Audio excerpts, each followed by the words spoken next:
First Watch Now. What you need to know from the Cochise County Sheriff's Office. Hosted by Cochise County Public Information Officers Carol Kappas and Grady Butler. First Watch on 92.3 KWCD. And it's brought to you by Sulphur Springs Valley Electric Cooperative, giving you an inside look into your sheriff's office. I'm Grady Butler, and with me is Carol Kappas, Public Information Officer with the Sheriff's Office, and Sheriff Mark Daniels. Good morning. Good morning, Cochise County. Hello, everyone. So we weren't here last week, but we are now back because we've had some busy days. I was gone for like a week and a half. Right. And I never tell people when I leave. There's a reason for that. But bottom line is the same. I've been gone forever. And I was in Reno, Nevada, and it was so cold up there. So did you bring some of that back? No. I was so glad to get back here and see sunshine. It snowed. And I was sitting up in Reno after a presentation I did. It was snowing.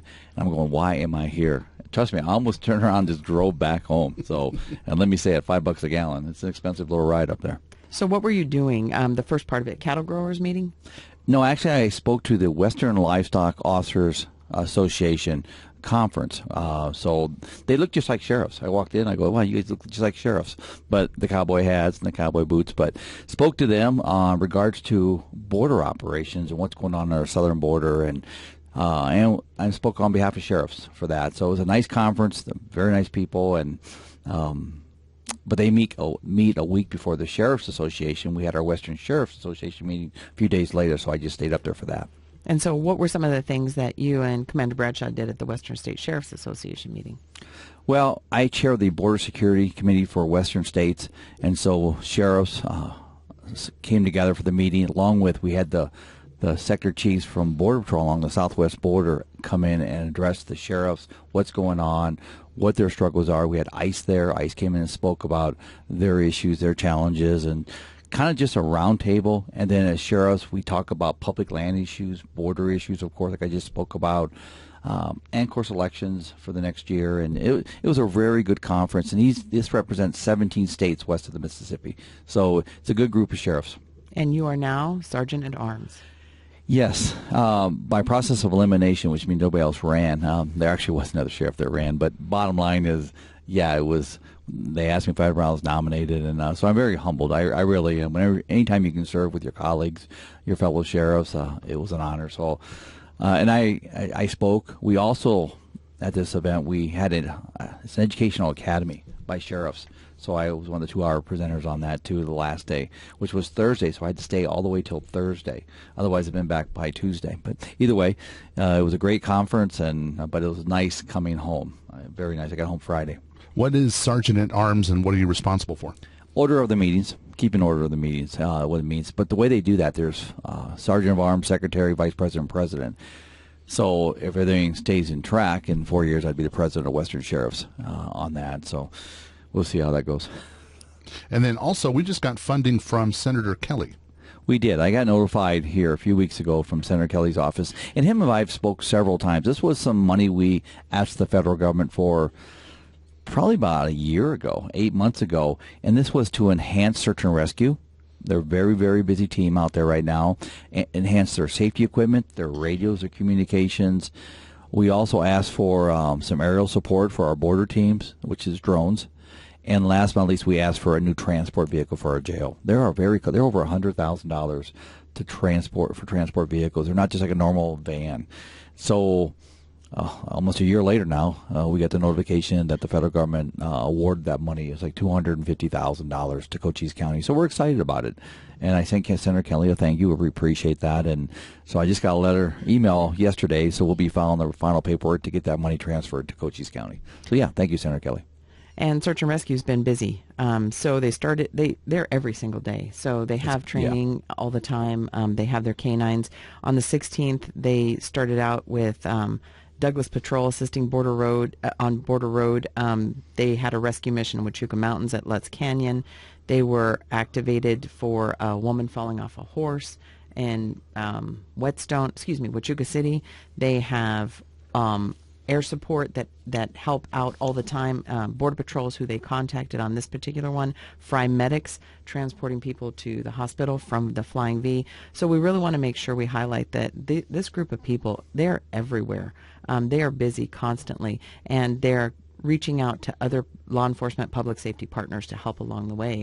And we never have had anyone decline to help. No, they went out last Sunday with them. They had 3 individuals lost up by Miller Canyon, so I went out there with them last Sunday. And then last night I worked the Safe Street operations, which is our Fair to You program. And so they were out there on recovery, sadly to say. It was a recovery, and they spent about 5 hours recovering an individual. And so it was about 10 o'clock when they finally wrapped that up. So a shout out to our search and rescue folks, our volunteers out there. They do an amazing job. Well, let's talk about Operation Safe Street since you just mentioned it. That's the talk of the town and the talk of the county at the moment. It is, and what's evolved was these failed to yields has created that stir within our community, and it's brought a lot of fear. People, I don't want to drive on the highway. We've been putting that message out, that safety message here on this show. If you see red and blues, pull over, based on the fact of these smugglers that are driving in a manner that's deadly. There's no other way to put it. And we've had death in the county as a result of it. We've had crashes. We've had injuries. And so as a task force, the Sheriff's Office, Police Department, Service PD, Douglas PD, DPS, and our federal partners, Border Patrol, we're out there. It's our 3rd week. We've been out there. And our main goal is to bring awareness, prevent, identify these drivers, and enforce it. And we have signs out there. We've had media, thanks to Carol and the governor's office. But let me just say, and I mean, it's sad. I've been giving out border stats every month, but these are the border stats from last month, the overall border stats. So the month of just February of 2022, 163,539 encounters on the southwest border. And these are just Border Patrol stats. 11,670 out of the 163 were sent back to Mexico. The other ones are still here. Gotaways, 53,464 gotaways. These are people that can't give up, that you don't see on the national media. These are people that are aggravated for country of interest that have made it into the country, 53,464. And sad to say, when people say there's not a humanitarian, part of what we do is to stop this humanitarian downfall. 67 people perished on the southwest border just in the month of February. In our region of the state here, we had 22,289 encounters on the southwest border. 22,995 were returned. 16,516 gotaways.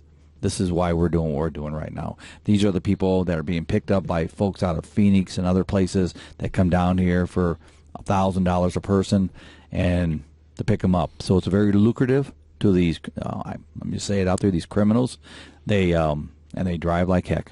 We've even intercepted the cartel telling them, drive, fast, just so they can get away from us. But sad to say, this is why we're out there, is trying to prevent that. And I've been out 3 times this week working with our Safe Streets, and the operation plan that they have in place, from spotting them to getting them. Last night I was up in Montezuma Canyon with Border Patrol trying to grab 6 before they get into the car. Because once they're in the car, the pursuit's on. And so all over the county last night, I mean, just stop after stop. Up in Ash Canyon, there was 28 of them. 17 got away from us, which it's a sad situation right now. It truly is. And one of the females last night actually punched a Border Patrol agent and kicked him. I mean, just the aggression that we're seeing is something we've never seen here. So our motive is to keep the citizens here in Cochise County aware of what's going on, but also try to prevent this from happening and enforce the law. And we're putting out a lot about Operation Safe Streets on our social media, and one of the questions that continuously pops up is why aren't we charging them for the people smuggling? So could you address that question? Sure. First of all, I don't have the authority. Number one statement on that. I'm not an immigration officer. That's an exclusive federal statute. It's been defined by legal from top to bottom. There is no room to wiggle on that thought. People say, well, you're the high sheriff, you can do whatever you want. Well, that's not the case, folks. Collectively, when we have Border Patrol riding with deputies, and that's what's going on, they can enforce immigration. We enforce state violations, state law, and together there's very few chances that you're going to get out of this. If we catch you, Border Patrol takes the indocuments. Folks, we enforce the state law for suspended license, driving reckless, and I hate to say it too, they've infected our young population out of the Phoenix area and beyond, where these 16-year-olds, we have a 14-year-old in our jail. I mean, last night we had another 16-year-old that we took in last night, and a 14-year-old passenger. So it's sad when we see our young people being infected by this, because this is a criminal cartel that's running this. And there are federal charges after the state charges. So, for example, the human smuggling. But one of the things that Brian McIntyre's office through the county attorney has indicated that this is so critical that they wanted to make sure that people understand the consequences are severe, and that includes charging them with kidnapping. And that's another thing that people don't anticipate. They think that they're juveniles and that they're just going to come here and they're going to go to juvenile detention if they ever get caught, and then no harm, no foul. That's absolutely not what's happening. No, we're taking once again, I think Cochise County is leading the way to bring consequences and deter this kind of behavior, and we'll continue it till the behavior stops. Bottom line is, because once you have knowledge of something in law enforcement, it becomes vicarious, which means I own it. And I do nothing on it, I own it even worse, especially if there's a death or something tragic happens in Cochise County. Right now, we're doing everything we can. So, again, the federal government imposes federal statutes, and that's what happens to those that come in the country illegal. And then we impose state violations. And because a lot of these people have warrants, suspended license, cars are stolen, you name it. I don't know of a stop right now that we haven't been able to impose some kind of state statute. Now, let me just tell you the return on that is since July 1 to February, just border-related booking cost is $1.1 million right now is where we're at. I don't know what's going to be in March yet, but it's an impact. But, folks, I'll just say something. Doing nothing is not the answer. And I've had a couple people, just let them go. Well, remember that when they hit your family or somebody else's family, we did nothing to try to prevent this. So we have to we didn't start it. We didn't initiate it. This is and you talking to Border Patrol, they're as frustrated as I am when it comes to where we've gone with this border. But the bottom line is we're going to do everything we can to keep it safe. And also, this is not just in our part of the county. This is all over the county that Operation Safe Street is happening. That's exactly right. All along the southern border, when I mean southern border, Cochise County, there's a task force on the east end of Cochise County, the Douglas area, and then there's one on the west end, and then we meet in the middle and we overlap resources when needed. So, yeah, it's a long hours. I'll just say that, long hours. But I think we're making an impact. I really do, based on what I'm seeing. In fact, on the radio transmission we overheard the other day is the cartels were actually saying, go to Santa Cruz County, go to Nogales. And I'm not trying to say we're trying to put them in another county. I mean, the act is the act no matter where it's occurring. But I can only do my part here in Cochise County. And so we'll continue to do that until the behavior changes. We've been down this road before. We had juvenile smugglers all the time, if you remember, on drugs, and we brought that to a close. And that was like a 6-month operation before we got some a reaction back on that and changed that behavior. So we'll push forward. And I think that with continuing that effort, I think it is making an impact. They arrested an 18-year-old the other night. His picture initially from the scene, he was smiling. He really thought that it was just not a big deal until he realized all the charges that he's facing. So he indicated that, yes, this type of activity is going to slow and eventually move to other parts that are less oppressive than we are in making sure that people are stopped here. But until that happens, there's a huge safety issue. But, you know, our SABRE team, our COPS team, our street crimes, deputies countywide, all of our law enforcement partners in helping with that, and understanding that this whole process is only going to grow until it starts making sure that we completely stamp this out, or as much as possible stamp it out.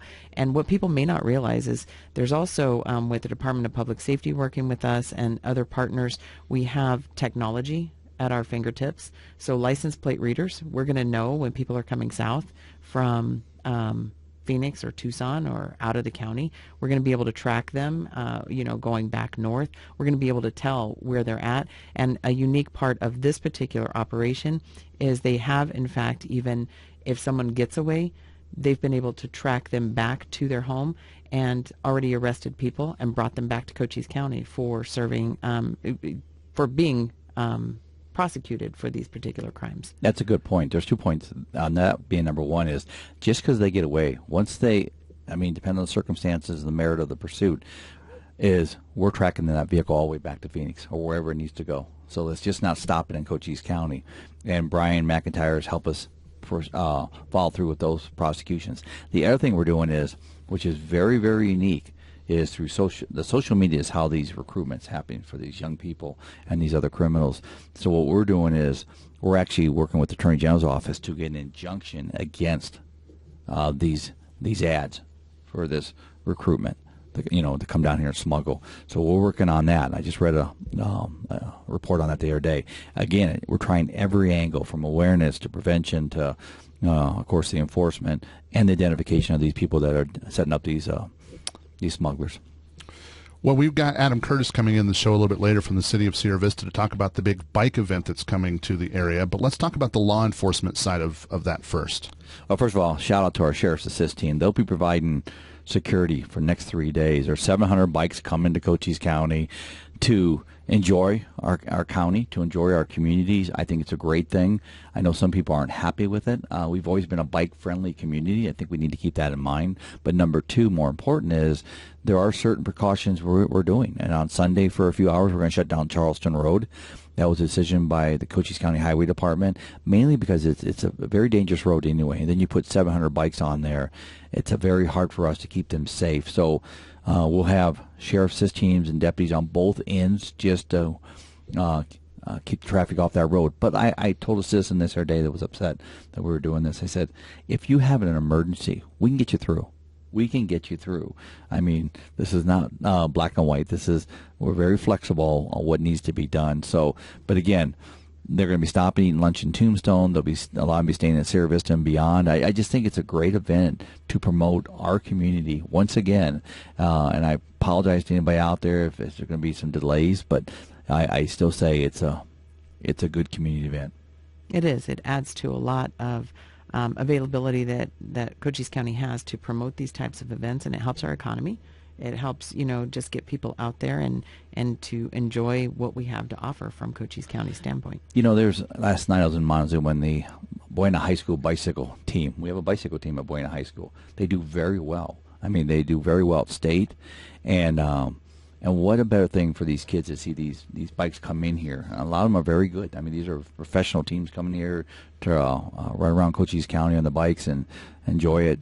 But it's an incentive for our young people, too, if you look at it that way. If we had the Arizona Cardinals coming down here to practice for 3 days and drive around the town, and I don't think too many people would complain about that. So I think we need to keep in perspective. And I'm not at all talking down to anybody. I'm just saying we need to share and support these kind of events.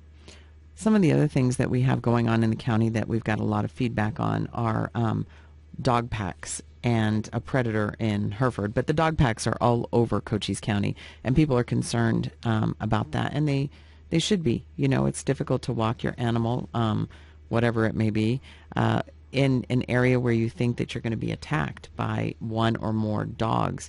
What's happening is people are having their pets get out of their yards, and then they group up and they're extremely aggressive. They had Bowie School 2 weeks ago and Cochise 2 weeks ago, where we had our animal control officers with USDA, and these animals were so aggressive that 4 of them in the Cochise area just actually started attacking our trucks when we got there. So they took 7. They were able to trap 7. The 4 that were so aggressive that they couldn't trap had to be taken care of. So they also have a situation south of Sierra Vista and Hereford where there's 25 goats that have been killed. And something is jumping over a fence, dragging them back over. Full-grown goats. They're big. So the anticipation is that it's a large animal like a mountain lion, and USDA is doing a great job as far as setting traps and trying to get that situation taken care of. When we think of dogs, we think of our pets, but these are feral, wild dogs. Partially because some people have abandoned the dogs, and they become wild, and they become instinctive to survive out there in the wild. And part of that's being vicious. It's just a reality. And so I know it's tough for some people to see what we're doing, but these animals they're aggressive, they're vicious, and we have to address it because other people didn't take care of their animals properly. Well, we've had some fires in the area pretty recently, and that reminds us to sign up for Alert Sense. It is. That's a great way to be notified. Like last night, we had the 17 illegals in Ash Canyon that we did not catch, that they're still out there when I left as of 10:30 last night. But I will say that we can notify neighborhoods of that. Hey, keep your doors locked. Be aware. Be vigilant. And so, sign up go to the Cochise County Emergency Services. You can sign up for that. Alert Sense is it's very, very informative. And one of the other aspects of notification and helping out the Sheriff's Office, National Guard. We have them assigned to a variety of functions, and we are also bringing them on board to help with our communications and our analytical part of this. So our analysts should be starting next Tuesday, and we just want to thank Captain Torrey from the National Guard and everyone who's involved in this, Master Sergeant Hall from CCOM, who's been really instrumental in helping us move forward in a lot of the tasks that we haven't been able to fully fund or fill the positions, and this is going to be a great help to us. So thank you, National Guard. Yeah, they've been awesome to us down here and helping us fill voids. And General came in on Tuesday and spent some time thanking her soldiers, and I spent a little time with her in the morning. And very nice person, very nice person. But yeah, we appreciate the service our Guards providing us here. And we have an award ceremony coming up for the Cochise County Sheriff's Office employees. We do. We're doing a 10-year award for the 5-year service, and every 5 years, so 10, 20, 15. And then we're also doing our quarterly awards. We're doing a retirement on that day.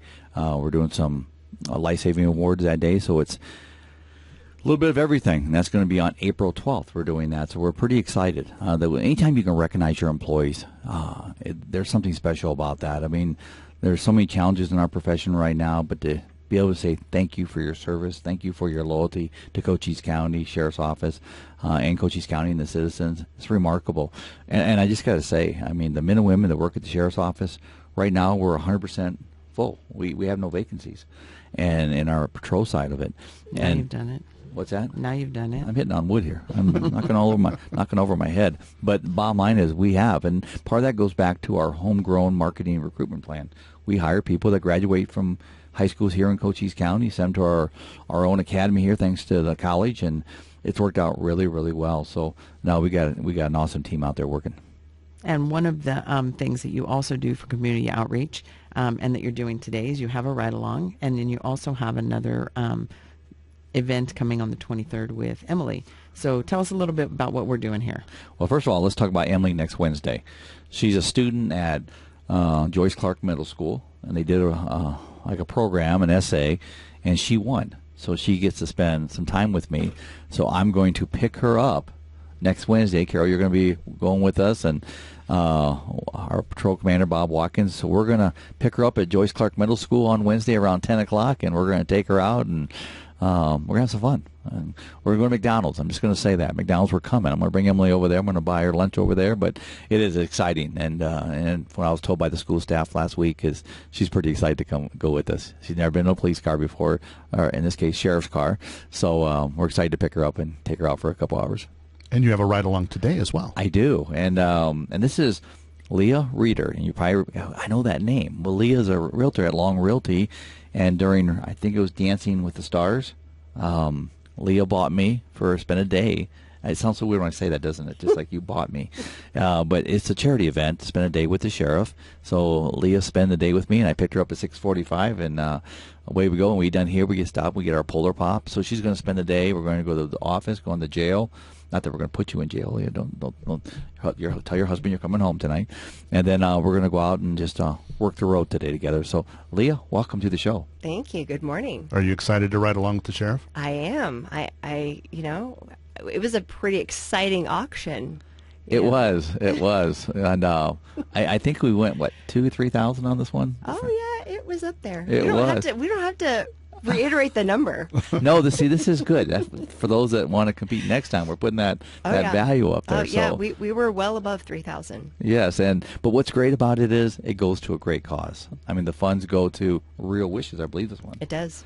So, Leah, thank you. And Leah, you do real estate here for Long Realty. I do, yes. My brother and I run the RA Home Team, so we're a sibling real estate team here with Long Realty. He was born here. We were both raised here. So wow, that's pretty neat. What a market our real estate is right now. Yeah, it's on fire. It is on fire. Is it slowing down? Not yet. Not slowing down. Not yet. I mean, interest rates have gone up, so that may cause a little bit of a balancing, which is a good thing. A balanced market is not a bad thing. We've been in an extreme seller's market for well over 2 years. So. But the supply is low. It is very low. I mean, I look and just to see, and because everybody looks now, because their properties or houses are so high right now. But where do you move to? Where do you go? That's the toughest thing. Exactly. So what do you expect today? What do you think we're going to get out today? I'm thinking that we're going to minimize the time indoors, and we're going to spend a little more time on the street. That comes natural for me, so I don't need to worry too much about that, But I'm glad you're here. Yeah, I'm glad you're here. It's going to be a lot of fun. We're going to have a lot of fun. All right. Well, thank you for helping out with that charity as well. Yeah, absolutely. All right, Sheriff, let's talk a little bit about the group called Cable that we have going on and kind of what they do. Cable is our new outreach group. It's a public safety outreach group that works with the police chiefs, the county attorney's office, the sheriff's office, and they're made up of community members in pretty much every aspect of law enforcement, communities that come in and can bring some thoughts to law enforcement, whether it be mental health, whether it be education, whether it be a business, all the different aspects. So they talk to us. We just had a meeting this week, and I was there at the meeting, and they tell us what they think is working, what's not working. And in fact, we have a realtor on that. Sherry Ethel is a realtor. I think she works with Leah here, but she's on that group. So like I said, we tried to grab people from all over the county. We have a mayor on it. We have a vice mayor on it. So again, it's a really neat organization that brings a different perspective to law enforcement through their lenses, not ours. Well, let's talk about your stop of the week. Our stop of the week. I was out, I think it was Monday night, Tuesday night with the Safe Streets operation. So we did the brief, and I hit out there, and all of a sudden I see a car go by, and I spin on it. And as soon as I get behind the car, it automatically goes into the emergency breakdown lane, turns the emergency flashers on, and comes to an immediate stop. Well, I'm the law enforcement guy that's supposed to help. So I pull in behind, turn the lights on, and I walk up. And sad, though, but the driver was impaired. And so she went to jail for DUI.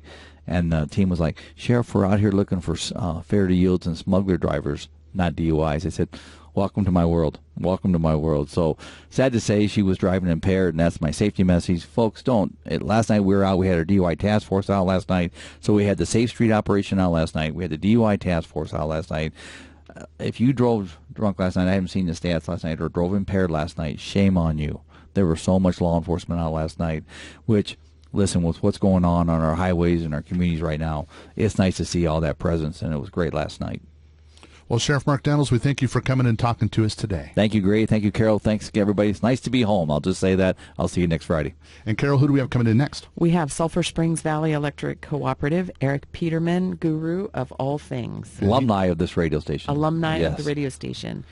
And the sponsor of this show. And the sponsor of the show. And a member of Cable. Member of Cable. It's First Watch on KWCD Country, brought to you by Sulphur Springs Valley Electric Cooperative.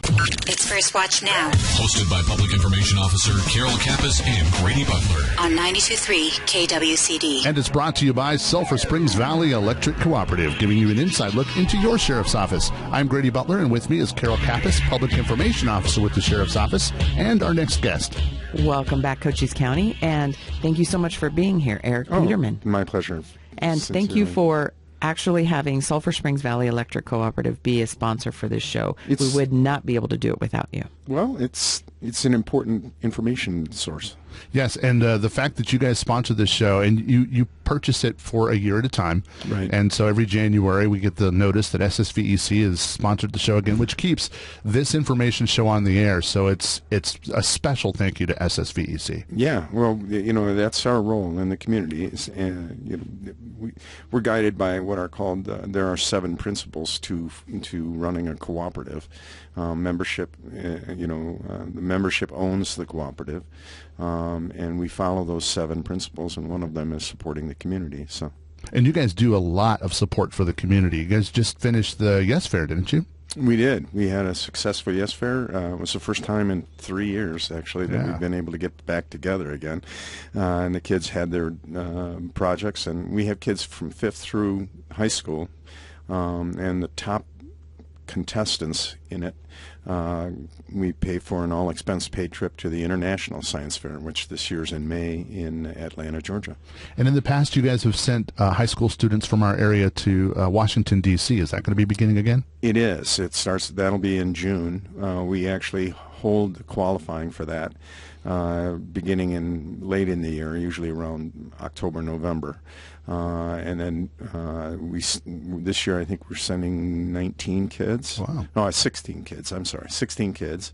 9 of them are all expense paid. All of the cooperatives throughout the United States, and there's more than 400 of them, send representatives to Washington for that week. So we kind of take over the Capitol, but they get to meet, Senator Kelly and our congressional representatives, and they get to tour the Capitol and go to some of the historic sites. It's pretty cool. And that's just some of the things that you guys do for high school kids, but you do so much more. So kind of give us some ideas of other things that Sulphur Springs Valley Electric Cooperative does for the community. Sure. So one of the programs we have that would be appropriate to talk about in this program is called Operation Roundup. And this is where our members choose to round up their bill. So if it's $56.19, there would be 81 cents that gets contributed to a charity fund. The charity fund is administered by the elected board of directors, and what we do is people can apply for Operation Roundup funds when they've faced a crisis. So, for example, it's been ejected by a fire, routed from their home by a fire, or they have an unexpected tragedy in their life. These funds help them. So it's, for a family, it can be as much as $4,000. So we just had a situation with a fire in Whetstone where a family of 5 kids and 2 parents were routed from their home, and we're in the process of getting them some money. And you also provide services where if you can do it, and I know that maybe some people are thinking really, but energy efficiency, because I myself have a door that has had wind coming through it like crazy, and I just spent a ton of money at Lowe's trying to get weather stripping and whatnot. But you guys perform that audit. It's an energy audit. Yep. And I think it's important people to understand that that's Sure. a thing that you do. Yeah, no, we have a great guy and a woman who do that, Corey East and Carla Villascuela, and they come out and it's free, and they'll walk through your house with you or your business and identify where you can reduce power consumption. And honestly, I know we're in the business of selling power, but right now, the way the energy market is internationally, we're really strongly encouraging people to try and cut back on their energy purchases. That's not the trend with electric vehicles in the urban areas especially. We're looking for ways that we're going to be able to extend the life of our power supply. And all of the stuff that we just talked about, the roundup and the audits, and even getting involved with the high schools, how can people get a hold of all of those programs? Where can they go to find out how to sign up for those things? Sure. So all of it's on the website, of course, ssvec.org. If you're interested in the energy or other, we have special loan programs as well for energy efficiency acquisitions. So. And for the youth programs, you can find all of that on the website. A lot of it under programs. We also publish a magazine, Currents Magazine. There's usually information in that as well. And then if you do receive a bill, you'll also have inserts, and there's information on the inserts. All of the inserts, all the Currents magazines are also on the website. Well, Eric Peterman, we thank you for coming and talking to us today, and we thank you for being a sponsor of First Watch. Of course. Thank you so much. Proud to say that we are. First Watch on KWCD Country, brought to you by Sulphur Springs Valley Electric Cooperative. It's First Watch Now. Hosted by Public Information Officer Carol Kappas and Grady Butler. On 92.3 KWCD. And it's brought to you by Sulphur Springs Valley Electric Cooperative, giving you an inside look into your sheriff's office. I'm Grady Butler, and with me is Carol Kappas, Public Information Officer with the Sheriff's Office, and our next guest, which is Captain Daryl Brown from the U.S. Army. Good morning. Good morning. So you have the Batan Memorial Death March coming up. First of all, tell us, what is that? Sure. The Batan Memorial Death March is a 26.2-mile walk, run, ruck event that's going to be free, hosted on Fort Huachuca there that Saturday on 26 March. It's to honor those service members in World War II that defended the Philippine Islands. It was from April of 1942. Approximately 75,000 American and Filipino soldiers were taken as prisoners of war following the Battle of the Batan. They were forced to march approximately 65 miles to the POW camp. Many did not survive, and those that did were tortured there at the POW camp. So it's to honor those sacrifices and those service members here. So who can participate in this march? Sure. It's open to military and non-military participants. Again, it's a free event for individuals or teams of 5 to participate in different categories. Those categories are heavy division, where they have a 35-pound rucksack, a backpack, essentially. It does not include water for the weight, and boots as well. We have a light division, where individuals can just have a water source and then wear boots and compete. And then we also have a civilian light division, where the attire is athletic clothing and running shoes, similar to that of a marathon. And when is this, and where is this going to be?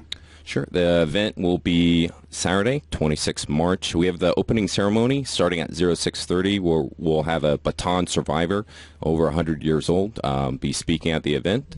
And then it will be held at Brown Parade Field on Fort Huachuca. And there's a pre-registration, I understand. There is. It's going on now. You can pre-register at any of the athletic facilities there on Fort Huachuca, Barnes Fieldhouse, or Eifler Gym.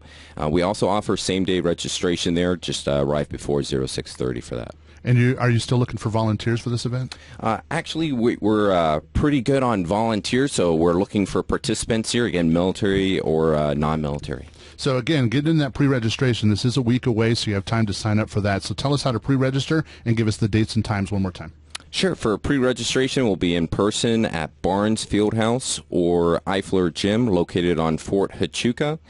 Again, it's a free event, and you can even register the same day, and it's, again, Saturday, 26 March, starting at 06:30. Well, Captain Darrell Brown, we thank you for coming and talking to us today and updating us on this event. Well, thank you very much for having me. It's First Watch on KWCD Country, and it's brought to you by Sulphur Springs Valley Electric Cooperative.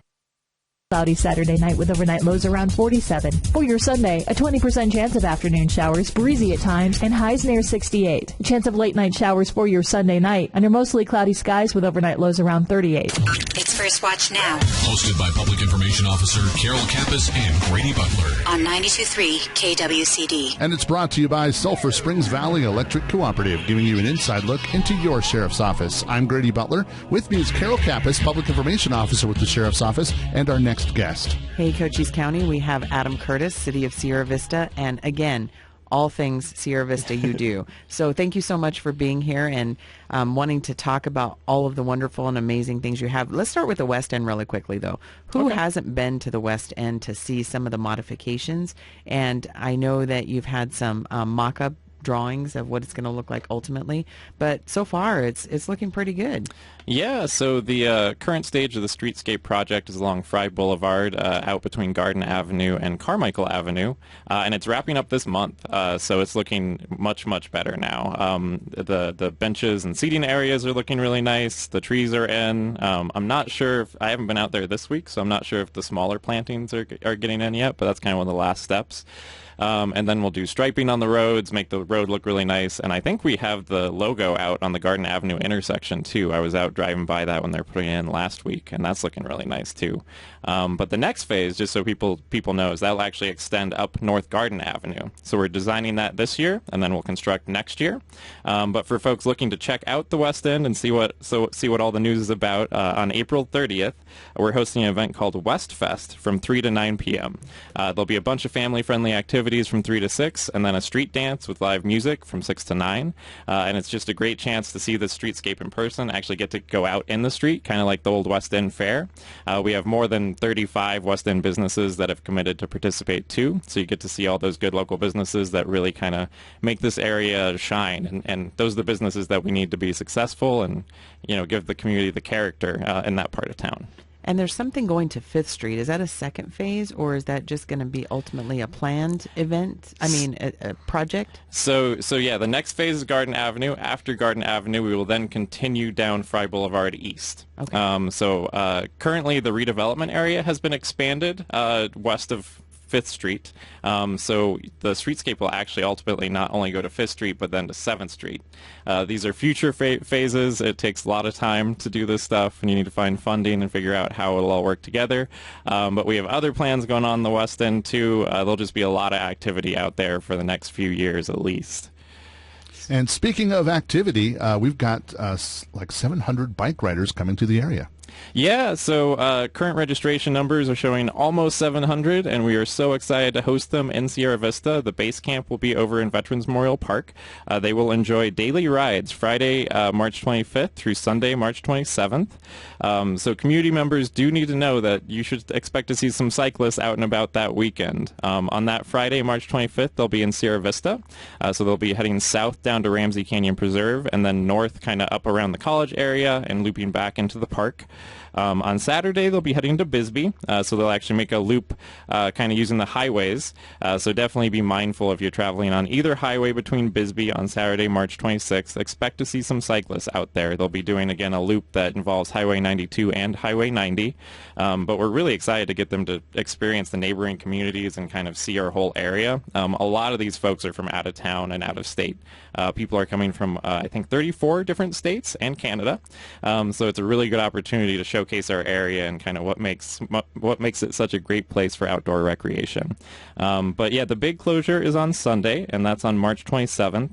On that day, Charleston Road will be closed between Mosen and pretty much all the way to Tombstone between, I think it's 8:30 to 3 p.m. So 8:30 a.m. to 3 p.m.